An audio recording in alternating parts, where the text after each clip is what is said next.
Après, qui s'est pas fait chier en stage? J'avoue que j'ai jamais fait un seul stage qui était pas chiant. Jamais, vraiment jamais. Premier stage ever que j'ai fait, c'était le stage de 3ème, dans une imprimerie. Dans une imprimerie, en plus c'était à côté de mon collège, donc c'est pratique. Ça devait durer une semaine. Premier jour, le mec me fait le tour du truc. Donc ouais, voilà, bah ça c'est les imprimantes, ça c'est le placard où on range l'encre, ça c'est les feuilles. Et puis voilà, je fais bon bah ok cool.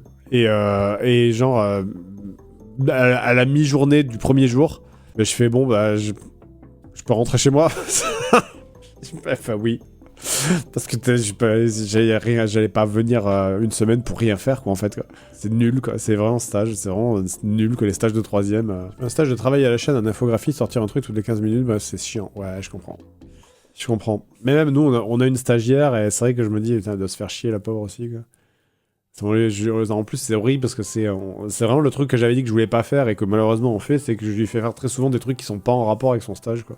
Bon, après c'est pas des trucs, c'est en rapport avec le boulot, mais en fait c'est que notre boulot il est tellement large que tu vois, c'est pas que du montage, de l'écriture, enfin c'est aussi de l'écriture, c'est aussi du tournage, c'est aussi bosser sur des projets secondaires, c'est aussi bosser sur... Et très souvent, je demande de passer d'un montage à un truc qui a rien à voir.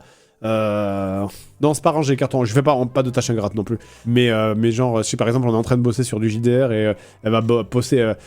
ça va passer de... Oui, tu peux me monter l'épisode des termes qui sort dans une semaine. Ah, et maintenant j'ai besoin de toi pour faire de l'infographie sur un jeu de rôle. Et donc elle bascule sans arrêt et je me dis, putain, la pauvre... à la base, elle était venue pour apprendre à monter et finalement on lui fait faire des trucs littéralement de tout quoi. Mais oui, mais de toute façon en fait, voilà, dans la vidéo, c'est tellement le système D. Tu peux pas te dire je vais bosser dans la vidéo et en fait il y a beaucoup de gens qui sortent de vidéos de l'ESRA ou de choses comme ça qui ensuite quand ils doivent bosser dans la vidéo ils tombent des nues parce que on leur fait pas faire le truc pour lequel ils ont été exclusivement formés, mais c'est pas possible à moins de bosser genre pour Hollywood ou pour aller bosser dans des grosses sociétés de production où effectivement là, tu peux être monotache, mais la qualité numéro 1, c'est le fait de pouvoir faire plusieurs choses, quoi. T'es obligé d'être un couteau suisse, en fait. T'es obligé. Nous, Nico, notre ingé son, à la base, il est ingé son, mais il aide aussi à l'écriture de certains trucs. Là, en ce moment, il aide beaucoup à écrire sur le truc de l'infogramme. Il a aidé à écrire des jeux en vrac, il a aidé à faire plein de choses, il est ultra polyvalent, il va être là sur les tournages, il faut aussi déplacer les éclairages, il a appris à faire la lumière, il fait aussi super bien le montage, c'est lui qui avait monté la vidéo sur la musique, donc t'es obligé en fait d'être multitâche maintenant. T'as combien de salariés dans l'entreprise JDG? Dans l'entreprise JDG, il y a Sam et moi évidemment, mais bon on n'est pas vraiment des salariés du coup. Il y a Panda qui bosse avec nous en chargé de prod, qui est aussi pareil multitâche de ouf quoi. C'est très certainement le mec qui est le plus multitâche chez nous. Nico, Ben, avec la stagiaire on est 5, 6, 7, mais en fait on a beaucoup d'intervenants extérieurs. On a beaucoup de gens qui nous aident sur les grosses vidéos, qui font... On a Jordan, ancien post-process, qui nous aide beaucoup, qui nous aide sur quasiment toutes les vidéos. En fait, c'est sur la partie post-prod, on va faire appel à des extérieurs, en fait. Parce que sinon, ça nous prendrait trop de temps à faire tout seul. Je pensais pas que vous étiez autant... Bah oui, hein, mine de rien, oui. Parce que, mine de rien, oui, parce que tu vois, les grosses vidéos qui sortent sur le bazar, maintenant, tu peux pas... T'imagines que là, il y a la vidéo DBZ, là, qui est sortie il y a quelques temps. Il faut bien quelqu'un qui la monte, pendant que nous, on va écrire et tourner les vidéos en cours. On peut pas tout faire. Le truc, c'est qu'on peut pas tout faire en même temps. Genre, on peut pas tourner la journée, puis rentrer, monter la nuit, ou alors sinon, t'aboutirais à une situation où il y aurait vraiment une vidéo tous les 2 mois sur le bazar, quoi. Ou alors, il y aurait que des vidéos poubelles qui sont produites et montées super vite. Ou alors un burn-out en 2 mois. J'ai jamais eu de burn-out, ça, j'ai de la chance. Jamais eu de burn-out.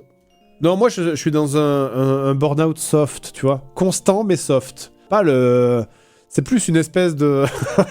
d'accélération constante où le temps se distord de la réalité. Mais voilà. C'est ça, c'est le burn-out soft. Un slow burn, exactement. Ça s'appelle être aigri. Bah peut-être, hein, en vrai. Peut-être, hein, qui sait, hein. Comme ton political, ton burn-out ne prend pas de position. Exactement, voilà. T'as déjà pensé à arrêter les vidéos? Écoute, quand je serai millionnaire, peut-être, on verra. Si je gagne au loto... En vrai, même si je gagne au loto, je pense que je continuerai. Et même si, je pense que si je gagne au loto, je continuerai avec peut-être même plus de plaisir.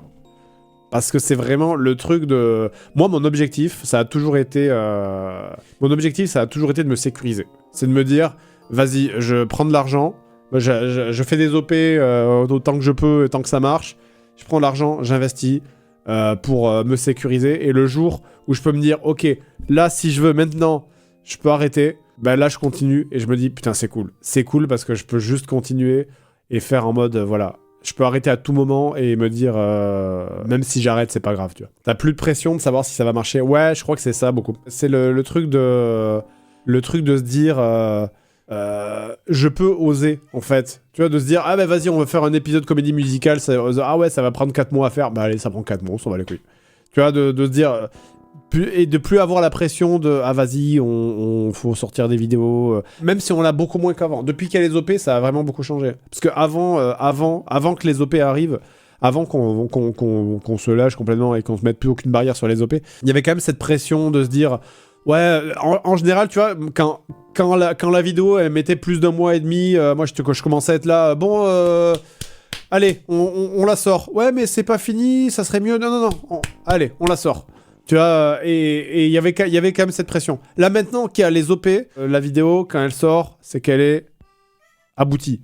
Genre, elle est vraiment ok, tu vois, c'est qu'on pourrait passer plus de temps dessus, mais pour un game minime. Donc là, les OP, ça aide vraiment là-dessus, en fait. La JDG Scooby-Doo, c'était un peu ça pour le plaisir. Oui, après, la JDG Scooby-Doo, c'était aussi une énorme galère. Un tournage à l'autre bout de la France et une organisation... très très compliqué, mais c'était surtout ça en fait. Hein. C'était pas tant une volonté de prendre notre temps. C'est aussi parce que oui, la post-prod a mis énormément de temps, bien sûr.